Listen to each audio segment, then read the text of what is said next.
President Trump back in the U.S. after what he calls a, quote, amazing meeting with President Xi of China. Now, the focus in Washington right now, look at that gorgeous day in Washington, D.C., beautiful fall day, one day before Halloween. In fact, the president and the first lady are going to be doing a Halloween party this evening, and I agree with John Roberts. I don't know how he does it. Get off a plane from China and head right to a public event. But anyway, we just watched a lot on this 30-day shutdown at the White House near the West Wing, and we are days away from this becoming the longest shutdown ever. And we just heard from the vice president calling on Democrats to reopen the government. Nearly a dozen votes have already happened that they have voted down, which would have reopened the government. There was a roundtable discussion inside on the impact of the shutdown on air travel. So you had a lot of representatives of different entities that are involved in that, including the unions and the airline companies. Here is Transportation Secretary, Sean Duffy, in remarks that interestingly, while this was all happening, right, and they're talking about this big debate going on between the left and the right, CNN and MSNBC didn't even carry these comments, important comments at the White House right now, so people could evaluate what they think about what's going on. Watch this. A lot of our people can go through the miss of one paycheck, and it's hard for them, but a lot of them can get through it. None of them can get through two paychecks. And so, again, if Democrats don't get their act together very quickly, you're going to see huge problems. And again, I would come to them with a clean heart and say, open up the government, and then let's have a conversation. So meanwhile, on Capitol Hill, Senate Majority Leader John Thune surprising a lot of people in some ways, pretty forceful. He's a more mild-mannered individual generally, but he was very fired up yesterday and very effective by the estimates. A lot of people watching this, lashing out about Democrats blocking the bills over and over and over again to get the government reopened. Watch this. SNAP recipients shouldn't go without food. People should be getting paid in this country. And we've tried to do that 13 times. And you voted no 13 times. This isn't a political game. These are real people's lives that we're talking about. And you all have just figured out, 29 days in, that, there might be some consequences. There are people who run out of money. All right, with that, we bring in House Speaker Mike Johnson. Speaker, very good to have you with us. Thank you for joining us today. It was interesting to me, honestly, as someone who works in this business, that the other networks did not even take the comments that we just heard from the airline executives and from the Vice President of the United States. You might think during this that is something that you would want to take.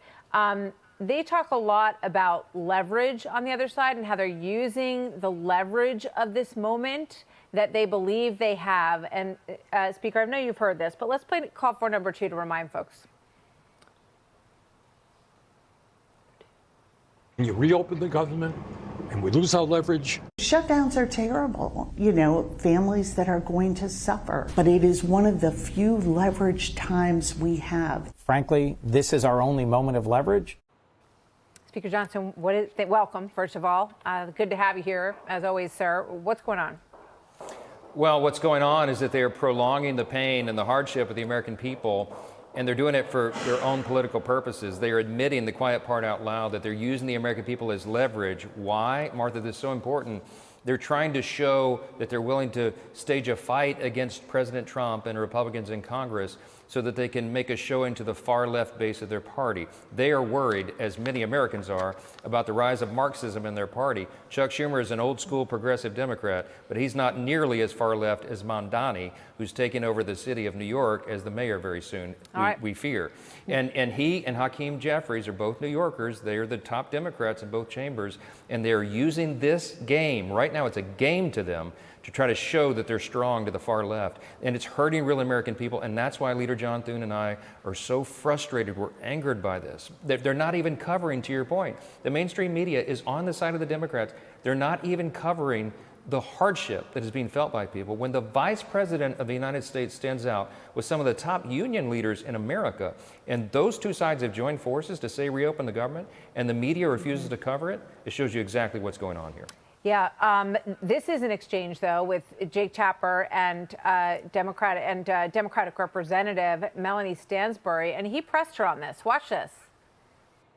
Should the Democratic senators from New Mexico, your home state, vote to open the government so that these SNAP funds are not at risk? Let me be clear. The administration is choosing to starve American children. This is a choice by the White House. This is also, choosing Congresswoman, to cut this is off also a food choice assistance. by Senate Democrats No, to not it is vote to not. open the government. Yes, it is. It's interesting. Over on CNN as well, they showed yesterday that the GOP seems to be benefiting in public opinion from this, that you guys have articulated the stakes better, perhaps. I think that's why you're seeing these numbers change. What do you think the timing is going to look like? And do you believe we're getting towards the end here, Speaker?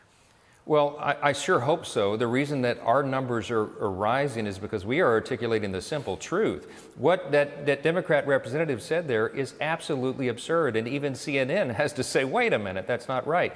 They are the ones that have voted now between the House and the Senate 14 times to close the government and impose all this pain on the American people. It's the Republicans who have voted over and over to keep the government open. I think there is a break coming. I think the dynamic will change. I certainly hope so. We pray that's true. That the Democrats will be able to continue to feel the pressure from the American people, from all these voices, even in the moderate and center left, like the unions, who are saying, please do the right thing. Stop playing games. You're hurting real Americans. And break that impasse. We're appealing to whatever moderate and centrist Democrats are left in the Senate to do the right thing, put the politics aside, do the right thing for the people so we can get about our work here again and get the government open. You know, this question of shedding jobs, Joe Scarborough talking about that this morning and saying, you know, what Russ Vought is doing is a, big political mistake. Watch this. Going into this, Republicans were sure, the White House was sure, that Donald Trump would have the advantage, who would tell Russell about wipe out the government. Go ahead, Russ. Cut, because it will all come back on you. It will all come back on Republican members of the House. The mindset has changed here, and it's not favoring Republicans. You know, we looked at the numbers here. Tell me if I'm wrong, Mr. Speaker, but I think it's about 4,200 jobs that have been cut out of 2.3 million government jobs. So this idea that there have been these mass job cuts simply does not pan out from the numbers. Obviously, it's meaningful for these 4,200 people. But what do you say about this argument that there have been these massive cuts? It's a lie, as everything that they're arguing right now is. It's easy to point out. The numbers are the numbers. It is the contrary. It is true. The White House has done everything possible to mitigate the harm, to reduce the harm that's being felt by the American people. They have creatively found funding sources, for example, to pay the troops so far, to make sure they're not enduring that hardship, to make sure that the fund that supports women, infants, and children nutrition programs is funded. They have bent over backwards time after time to reduce the pain. Any administration in a government shutdown has a figurative control panel with dials of pain. While the Obama administration, for example, turned it to 10, Trump has kept it to 0 or 1. He's trying to do everything he can, as we are, to prevent damage to the people, and the Democrats are the ones voting over and over to impose that pain, and that is a fact that no one can refute. I know you got to go, but do you think the timing on this, do you think that it will happen right after the election next Tuesday, likely? What do you think? I certainly hope so, because it gets very real. The end of this month, all those SNAP benefits dry up. You've got all these other programs that people are desperately relying upon. We're praying that there's a break, that some Democrats over there come to their senses and do the right thing. Mr. Speaker, thank you very much.